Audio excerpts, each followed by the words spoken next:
What's the major change in the game that you've seen? I'm talking outside of NIL and transfer portal. I'm talking the game itself. Yeah, I think what has it is probably a lot more than what a lot of people realize change-wise. Obviously, back then, not as many people were running the quarterbacks, doing zone reads, or using tempo, or even using spread formations for that matter. And then the other side of the ball has changed a lot too. You're seeing so many different teams defensively with different pressure packages, what they call simulated pressures, and kind of different exotic things. What's really kind of unique is that it used to be funneled down from the NFL concepts to college and then high school. And now you're seeing the NFL do a lot of so-called college concepts, or concepts that came out of high school ranks. So it's really neat how it's evolved both ways. And we've tried to stay, I tried to stay active with what's going on. And a lot of the base is still the same, but there's a lot of new stuff we're doing too. Well, I just mentioned before you came on, it feels like you've been everywhere on earth, from Hawaii, to Arizona to Ole Miss, West Virginia, Michigan, Glenville State. Why was this the right time? Was it the type of thing where when the invite came to return to West Virginia, you were like, yes, absolutely, or was there some trepidation? No, I was in a great situation at Jack State, and had taken the program from 1AA to 1A, and we were winning and just won the league, and was very, very happy there. Great people, a great coaching staff. And if I was going to make a move, boy, if one more move in my career, this was going to be it, right? At my home at West Virginia, in a place that I know well, love the people here, obviously very close to the program, and it just kind of worked out. Normally, sometimes coaches try to look for the next job, and they don't do as good a job as they can where they're currently at. I've always just tried to do as good as I can where I'm at, and then not worry about it. And that's what happened here. And this job came open. The timing was good. Obviously, I'm very thrilled to be back home, and I can finish my career at my alma mater. There's been a lot of we have a big West Virginia fan here. His name is Adam Crowley. Went to West Virginia, wears West Virginia jerseys around here. Has a Kevin Pittsnoggle jersey, for God's sakes. So he loves West Virginia, and a lot of people are with him. Very happy about this. But I imagine, Rich, there was some resistance among some because of the way the first tenure ended. How's it been? How has the reception been?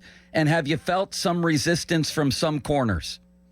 Oh, well, yeah, the reception's been great. I'm really appreciative of the opportunity, and everybody's been really, really nice. And there's been a few. I mean, my opening press conference, some guy stood up and started yelling things and what have you. And I don't, someone else's opinion of me is none of my business, right? So I know there's some people that were pissed about when we left the first time and all that, and they probably didn't know the whole story. But either way, it's overwhelmingly been really positive. I've been really fortunate, and I'm anxious to prove to our fans and prove to everybody else that I'm here to help our program be as good as it can be, and they're going to get my very best, and my staff and my players' very best as well.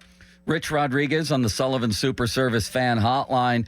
Rich, things have changed a lot besides the game itself since you coached last in Morgantown. I mean, my God, you're in the Big 12 now for one thing, but also NIL, transfer portal, big challenges. Like, I look back then, does Pat White stay with you the whole time back then? Everybody's looking to poach players. Is it going to be a much more difficult challenge to win at West Virginia now than it was then because of that? That's a very good question. There's always challenges, and there's always going to be some schools that maybe have a little bit more money than others or what have you. But I think we're in a great position to have success now. Right now, immediately, I think I have one returning starter. So I don't know if that's ever happened before here or anywhere else in Division I, where even in this day and age, where out of 22 starters, you got one full-time or two full-time starters coming back total. So that makes it for a little bit of a challenge as well. But there's also more opportunities. You can get more guys out of the portal. And what's changed is now we're basically coaching professional team.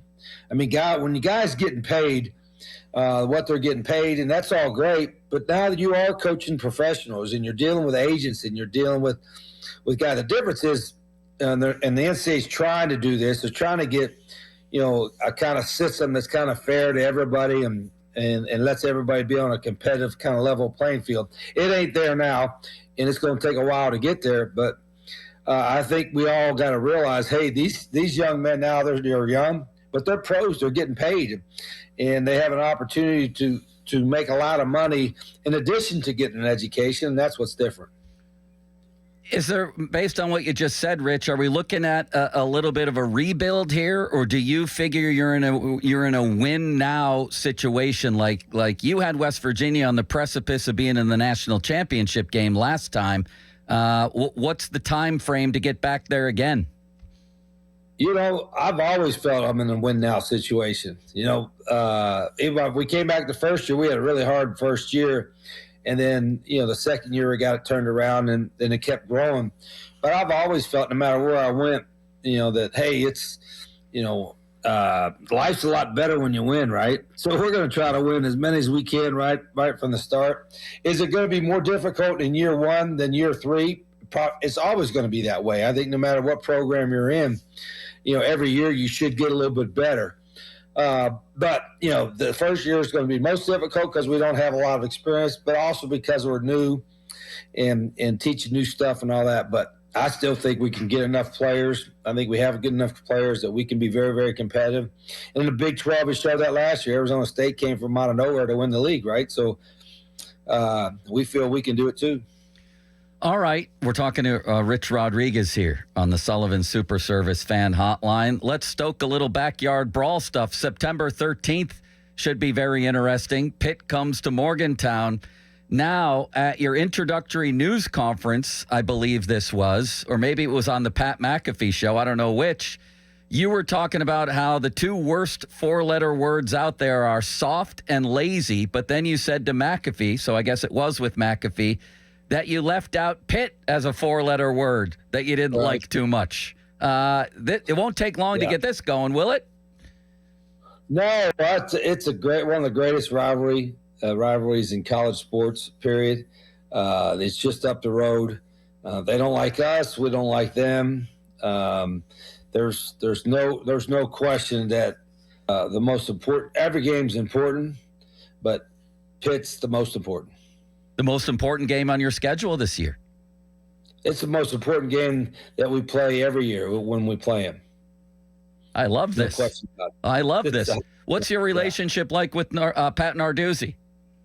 For being rivalry coaches, a lot better than probably it should be. We're actually, I got a lot of respect for Coach, and known him for a long time, and think he's an outstanding coach, and he's a friend. He's been a good friend the whole time. So we can't be as friendly now as we maybe were in the last 17 years. But I do got a lot, just because I don't like Pitt, I don't like anything about it. I don't even like saying the word. There's a lot of so-called hatred between the two, but I do have a lot of respect for Coach Narduzzi, and I got a lot of respect for the university. So that's kind of where we're at. Well, that leads us into an unpleasant memory, but one we have to broach here. December 1st, 2007, 13-9 is the final score. How many times have you replayed that night, Rich? Like what do you think went wrong?